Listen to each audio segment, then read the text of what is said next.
I received a number of comments about my yesterday's talk, how the 10 plagues were an educational tool to prepare the Jewish people to receive the Torah, to come to Mount Sinai and become a free nation, not only to punish the Egyptians, but also to educate the Egyptians. People asked, we always knew that it's about punishing the Egyptians for having put through the Jewish people a 210-year slavery. So my friends, after we say Tehillim, give me a chance, I'm going to elaborate a little bit on it. So first, chapter 100. Let's give some charity, some tzedakah, and let me get to the answer, explaining. I'm not going to discuss all the 10 plagues. Time doesn't permit it. I'll try 2, maybe 3, just to explain to you how these plagues were an educational, as I said, an educational tool, and what they actually taught. So we know the first of the 10 plagues was blood. How God, through Aaron HaKohen hitting the water, turned it from water and became blood. The Nile and all the waters actually in Egypt, it says even the glass, the water that the Egyptians had already in their glass of water turned into blood. What is the idea? So let's remember, Egypt was a pagan society, worshipping numerous deities. The logic was, the rationale was, that everything on what we depend on, or they depended on, for their livelihood, became for them an idol. As an example, the sun, light, warmth, growth, vegetation, all depends on the sun.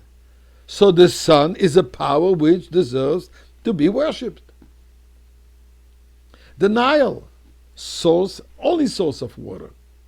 Without water, one cannot exist. So this became for them a source of, as being a source for their livelihood, became for them an idol to worship. But that was their mistake. Instead of realizing that these are tools in the hands of the Creator, how God created the world, they took the creation as an idol. But it's something very particular in blood and water.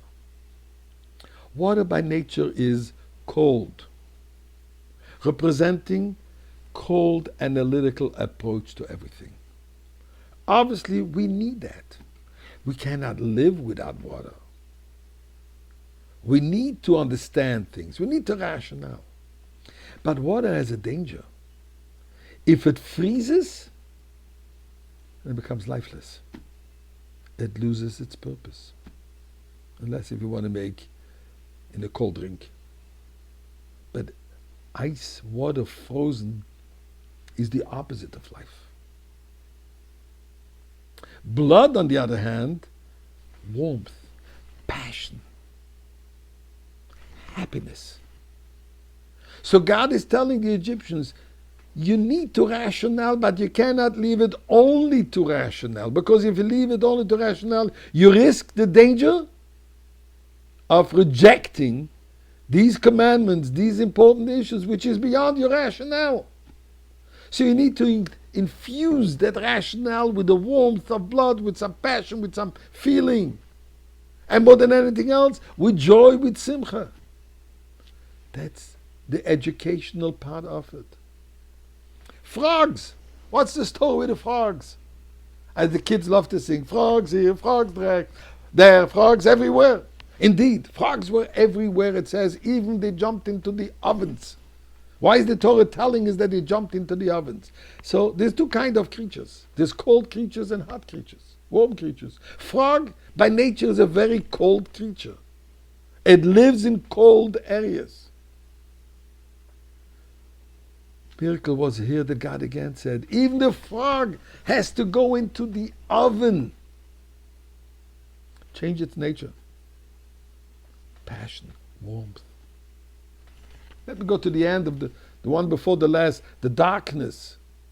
Egyptians consider themselves an enlightened culture, enlightened society. God is showing them, no. You're living darkness. In what kind of darkness? A stifling darkness. A paralyzing darkness. That culture was paralyzing them. And you need to see the light. The light of beyond the darkness. The light which illuminates the darkness. And that light is the light of Judaism, the light of godliness, the light of Torah, which leads all the way throughout the entire darkened time of exile, all the way to the ultimate light of Mashiach in the Beis HaMikdash. That's the educational process.